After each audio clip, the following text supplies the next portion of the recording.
What's up, everybody? We're Side After Dark out of Brooklyn, New York. I'm Dan Berg. I'm Sifa Graffiti. Check out our music and check out us reacting to DUPREE'S Paradise by the legendary Frank Zappa. This was suggested by our patron Peter K. Shout out to you, Peter. We appreciate you. If y'all don't know, all of our reactions are chosen by our patrons on Patreon. So go over there, subscribe, and get involved in our content and content decisions for as little as $1 a month. Thumbs up if you like this video. DUPREE'S Paradise, and it features an introduction by Mr. George Duke.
George Duke, ladies and gentlemen, and he just said, God damn, it's cold out here, and it sure is cold out here. It's cold as a motherfucker out here, but we're gonna keep on playing for you, even though our little fingers are just a twitching and a throbbing. It's so fucking cold on this stage, we don't even want to talk about it, so we're just gonna go on with the rest of this song.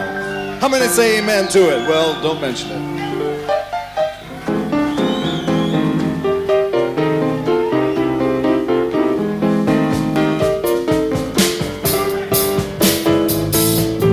Now there's one way that you can warm yourself up out there. You can clap your hands together. Just clapping together on the backbeat, just like they do at all the big rock and roll concerts.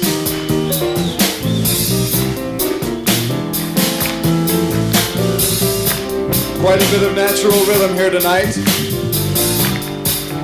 I see some of you are clapping on the first beat. Some of you are clapping on the second and fourth beat. Some of you are clapping on the and of one. And the third beat of a quintuplet that begins on the fourth beat of the bar. Let's just get a groove going.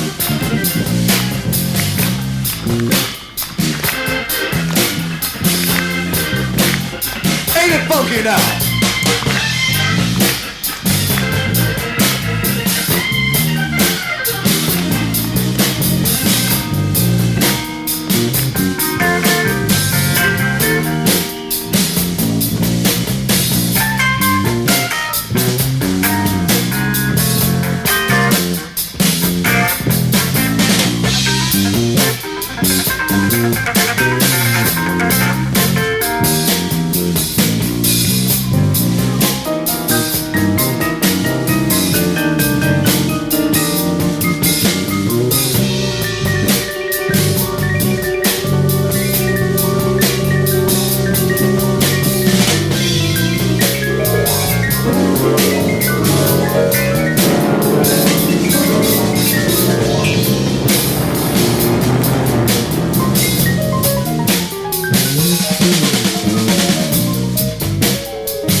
Now this is the sensitive, mysterious part here.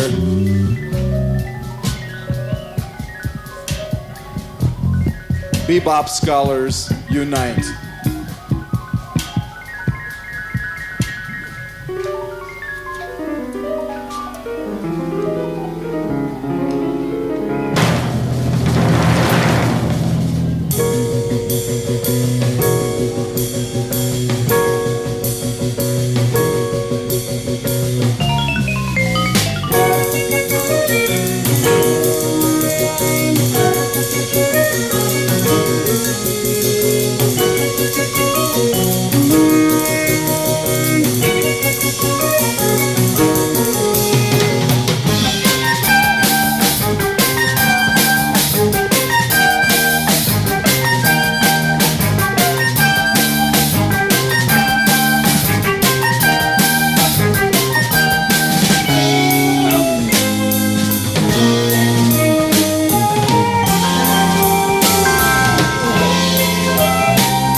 One more song. Yeah. I don't want to stop it.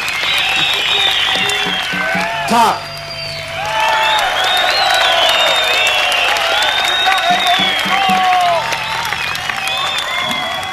All right. All right. Thanks, Frank. Wow. There's a lot to unpack in this one. Oh, man. Whew. They were in Stockholm for this one, which is really cool. And cold. Yeah. Right? Very cold on the stage. Yeah. Says Mr. Zappa. Uh-huh. And Mr. Duke. Yeah, starting out with George Duke. Once I heard that name, I was like, don't we know him? I'm sure there's a lot of music that we know that he's on. He's been on a lot of Frank songs. Yeah, and outside of Frank too as well. Yeah. Definitely, I know I've seen him there.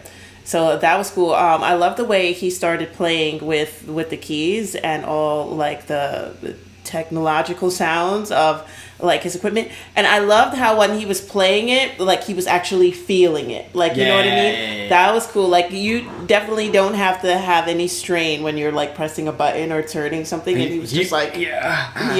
That made you feel it even more. And that I'm just gonna stop there for a second. And that must have been like those noises and shit must have been pretty groundbreaking for the time. Like all those, crazy like the bends of like he was bending the keyboard notes. Yeah. Which is really cool.